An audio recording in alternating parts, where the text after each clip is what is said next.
because they don't get enough of it. And the Stones, they just turn everybody on. People need turning on. And when the Stones come in, they turn them on. They get the fever for them. The Rolling Stones are coming to Salt Lake. They hadn't been there forever. I'm calling some ads in the newspaper to get tickets. And the first call I made, this guy reselling tickets. And I said, well, what seats are these? And he told me, and I'm like, oh, God, nosebleeds. So I said, I'm going to pass. I want something a little closer to the stage. And just as I was pulling the phone away from my ear, I'm hearing him say something. I said, what? He said, you wouldn't want to buy my pizzeria, would you? Huh? No. Well, where is it? So what happened is I drove down with my girlfriend. We parked outside, and we're looking in the window, and she says, what's up here? I said, I want to buy this place. Why? Pizzeria. I used to work in a restaurant. It's got a crew. It'll run itself. I said, I've looked at the menu. It's got some crazy pizzas. Let's go in and have a couple. So we go in there, and I order 2 half and halves. First bite, oh my God. How can you not make money with this? Another bite of a different one. Whoa! Yeah, I'm buying this place. And I'll be damned, I own that thing 3 days later. So that's how I got in the pizza business.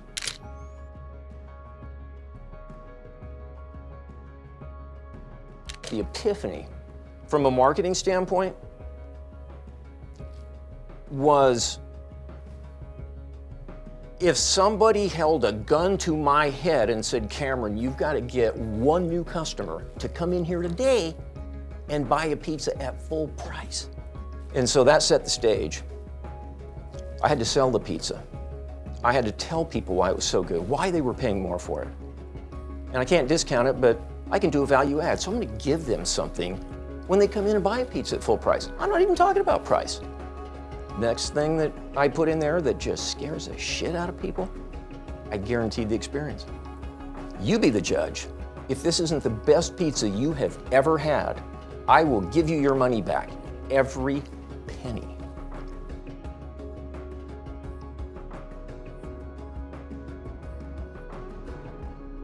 Fast forward 5 years from the day I made the phone call to get Rolling Stone tickets. I had the place up for sale. Our daughter was graduating high school, and we'd kind of decided at that point we're probably going to sell the business, just get out of Salt Lake, go find someplace a little warmer, so that's what we did.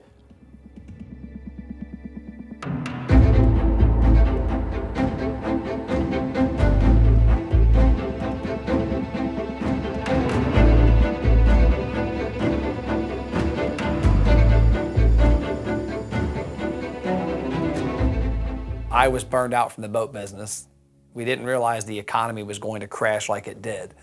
And so I had went back into what I loved, marketing consulting.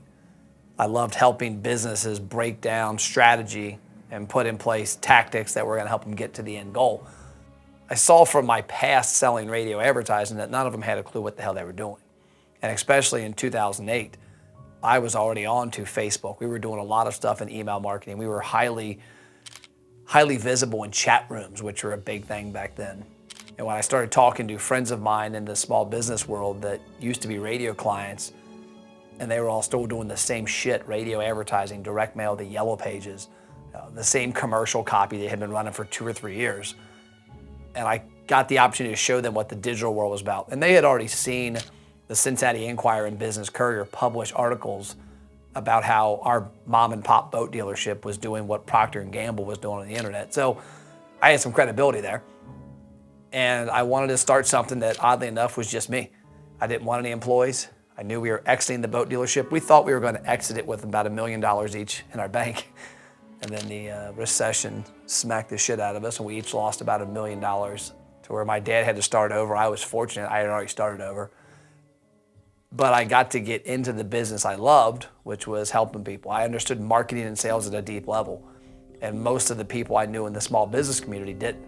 They understood the product they were selling, and they sure as hell didn't understand what Facebook was going to be to their business.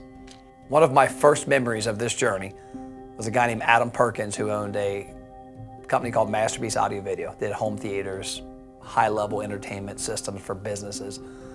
And he said, Matt, I do not believe you that Facebook is where I need to be spending my time and money, but I trust you because I've seen what you can do and I understand that you're way ahead of me.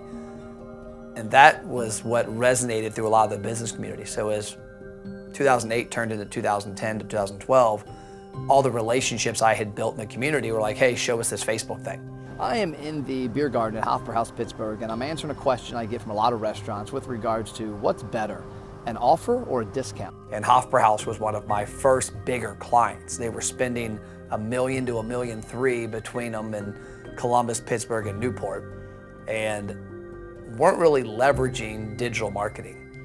And it hit in 2015 when Nick Ellison, who was the main owner of Hofbrauhaus, the guy that we dealt with the most vocal owner, he said, Matt, I can't deposit likes. Because we had taken Hofbrauhaus Pittsburgh from 3,000 Facebook fans to 39,000 in a year. The engagement was huge, the email database had grown. We had put a lot of things in place to make their digital footprint huge. All he liked was being at the Reds game on the billboard and hearing his name on the radio and seeing the TV commercial. And he was always about ROI, and we could never track any of that. But the funniest part was when in a meeting, this guy that's in his 70s, very, very successful, has a flip phone, doesn't use email, goes, Matt, I can't deposit likes. And I'm like, Nick, what the hell does that mean? I'm laying on the couch one day, nothing really going through my head, when all of a sudden I remember, oh yeah, I was gonna write that manual about how to market your pizzeria for people that don't know how to do it. So started going through the files, pulling out the old ads, all the stuff I'd done, and that day I just flipped the computer on, started laying an outline, out for this, and it morphed over time because as I kept digging and looking, and I wanted to be as helpful as possible. So let's start at the beginning and go through, and here's exactly what I did.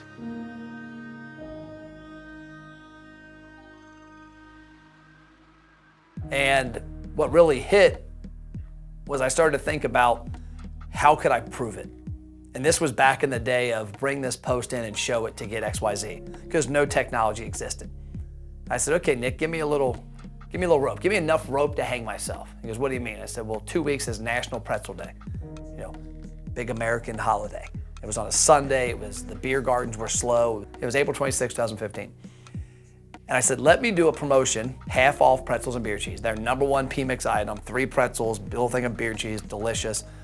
That Sunday, people will bring their phone in, show this Facebook post. The only place they'll see it is Facebook or an email that we send out. And we spent $50 to promote the Facebook post to their fans. And I could see the sales, and I'm watching it all day like the damn stock ticker. And I'm seeing redemption, like the coupon code put in there. And he calls me Monday morning and he said, I can deposit 18 grand, have fun. So at that point, I thought, okay, the whole show your phone thing is lame. I need to know who showed their phone. I need to know that Matt Plapp walked in here, had the offer so I can take him on a journey. And I'm gonna redeem one of the offers. It's funny because we've done hundreds of thousands of sales, millions I guess, with our offers program, and I've never actually redeemed one. So hey, I'm here to get my buy one, get one free. So I am at a Pizza Expo event in Atlantic City, and I am introduced to a gentleman named Monty Lockyer that works at PFG Foods. And I met him, we talked for a few minutes. He was with another gentleman named Joe, and I thought nothing of it. And that led me to the National Restaurant Show in Chicago in May of 2015, walking around 4,500 booths, marketing companies that could buy and sell Matt Plapp every hour. And I'm like, surely somebody has a technology here that I can take Facebook comments from Facebook into Messenger, and that would allow me to get data, get their contact information, and then track their spending. And I was disappointed because at that show there was nothing. It was the marketing from the 1980s, direct mail marketing, geofencing. They all thought this was a new thing. And my thought process was, okay, we gotta do something better. And we came back, and that's when we went on a mission to build something that would track the customer journey from a social media standpoint. You're able, through marketing, to spend $1 and have it bring back nothing, or have it bring back $10. I knew that I couldn't outspend Pizza Hut, I couldn't outspend Domino's, so I had to do some different things if I was going to be successful and make some money in the business. 7, 8 months later, I am in the middle of starting to get a marketing platform put together, needing programming and a lot of components to work, and I'm really starting to go through the steps of building this platform that I envisioned. I come across this search for some loyalty program that you can white label. And I'm like, huh, that'll save me some money. So I make a phone call, and son of a bitch, it's Monty Lockyer and Joe Gratz. Had started putting this thing together. Now, it was nothing but, a loyalty program with cards, and you swipe them through a little thing. They weren't thinking, all the platform has in it today, but I said, let's have a meeting, and we're gonna work something out. Monty came to town, we had dinner. When we were done, that was my platform. And Monty, myself, and Joe were partners in this, and we took it to market. Ask the customer to scan their mobile phone. This instantly ties the customer to the order. Finish the order as usual. Done. That process actually was jump-started by Billie Jean Shaw, a coach that I met from San Diego, California, who was running Facebook ads for agencies to scale your company nationwide and increase your education game, I guess you could say. At that point, I didn't know a whole lot about tech. I knew enough to be dangerous, and Billy had some trainings that I went through that showed me how to use landing pages and how to track conversions, meaning somebody was on this Facebook post and they came over here and I could make the connection.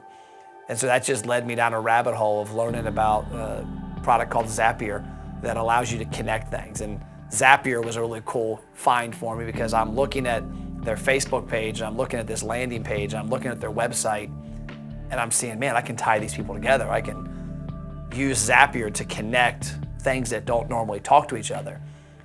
And that got me realizing that there was a lot of things out there. And so that just led me down a rabbit hole of finding softwares. And what was wild in the restaurant business, you had these loyalty programs that were one-off that connected nowhere. And then what I also didn't like about the loyalty program was there was no acquisition. The only acquisition was inside the four walls if the person at the cash register asked for their information, which never happens. And with Hofbrauhaus, I was able to combine the best of both worlds. Our goal as marketers is pretty simple. Get exposure, grow a database, and prove we can get them to walk in and spend good money in your restaurant.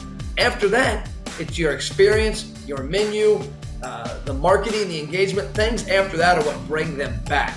And so when we look at this, we got 32.99%, almost 33% to redeem one offer. So in 2016, we made the conscious effort to wind down our traditional marketing company and go to restaurants nationwide. We had 34 clients from 31 industries. Restaurants have the most to win by having a person's information. That if you have my name, my phone number, my email, my birthday, and you can use it correctly, you can get me to eat a burger 30 times a year. As we started signing more and more restaurants and seeing the results, and now some large chains are starting to come on. And as they're seeing the results, some of the chains start mandating that all of their franchisees run repeat returns because they see the numbers from all of them. And, these guys are making money. What's different? Oh yeah, they got repeat returns. And so every night while you're sleeping, because you can now do that as a restaurant owner, our platform is digging through that data. It's figuring out a max profit scenario for tomorrow based on your customers and what we see. And then it deploys the marketing to make that happen. Go to sleep, get up, head in, run your restaurant. The biggest struggle that I had with this new direction of the company was losing clients every 3 to 6 months. From 2008 until we decided to exit our local clients, we never lost a client. We were partners in the marketing plan. When the marketing plan didn't work, it wasn't Matt, Plapp, and Ashley didn't work. It was we got to tweak something to make it better. When we went to this restaurant-only lane, 3 to 6 months in, we'd get restaurants say, this doesn't work, I'm gonna cancel. Now I'm thinking, are you crazy? This is the goal of marketing. What we're doing on the front end is getting people's attention. They're giving us their data, and then within 3 to 5 days, they're walking in and spending their hard-earned money. That's marketing 101. But what I realized the gap was we weren't connecting our results to the lifetime value of the customer. And that's where the thought process of a marketing platform that did it all. Because up to that point, restaurants had their point of sale, which had some tools in there for tracking the customer's journey. They had loyalty programs, which bolted onto that. And then they had people like me that helped with front-end marketing or maybe ancillary branding. Nobody had ever put it together. And so I put on paper this idea for what I call database dynamite. We have to create something that shows how our efforts on the front end are benefiting long-term on the back end. If we don't, we will never scale past a few hundred restaurants. And that was where database dynamite came from. And that was my vision, was I'm gonna go create a marketing platform that connects the front end to the back end so that restaurants can see that yes, we spent $8 in ads and Matt Plapp's retainer to get somebody's information from Facebook, and they came in and spent $40. The $40 isn't the goal. The $400 the next 10 visits is the goal. But we didn't have the software to tie to a platform to track that journey. What's database dynamite? Oh, this is my favorite part. Your database is where the gold is at. The problem is you haven't blown it up. Click the link below and let's get started. I didn't know how to build software. I knew enough to be dangerous with marketing automation and technology, but software is a whole other game. What I later found out was we needed to create a platform where everything happened. We needed to give to restaurant owners a solution that allowed them to come on a journey that was all connected.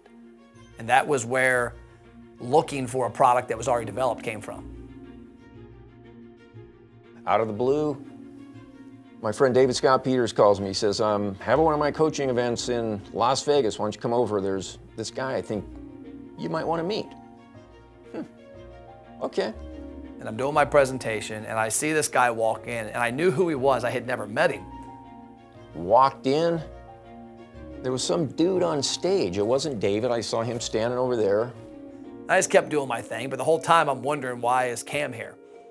And I'm watching this guy for a minute talking about customers on demand. And I'm like, come on.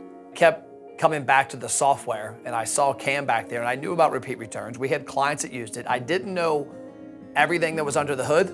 And then he starts showing some results, and I'm looking at, whoa, before and after, before and after. Huh.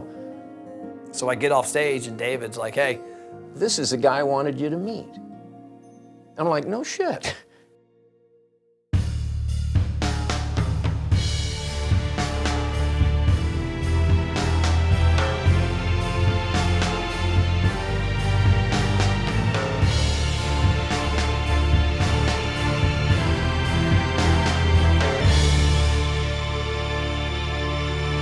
Stay tuned for the next episode of Heroes of Hospitality, where these two restaurant marketing forces come together.